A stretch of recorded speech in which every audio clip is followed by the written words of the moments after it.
Wana intro kay kapoy. Okay, first client. Nagpalimpyo na siya. Unya mo na dayon. Gipalimpyon din ako akong baho nga tiil. Kung humot imong tiil wa ko labo. Baho tino awan tusa.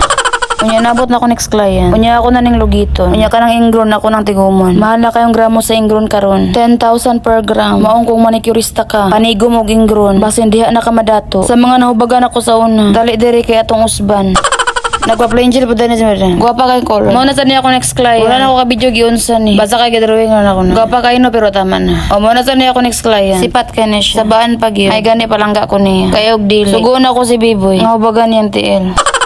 Naday ko chika. Dagan kay nang utana. Nakasweldo na ba daw ko sa Facebook? Pag sure mo diha. Dili pa ni monetize. Pabuang-buang ra ko diri sa Facebook. Gusto ra ko mo katawa ka. Kay nakita na ako. Nga naa na wrinkles imong dako nga agtang.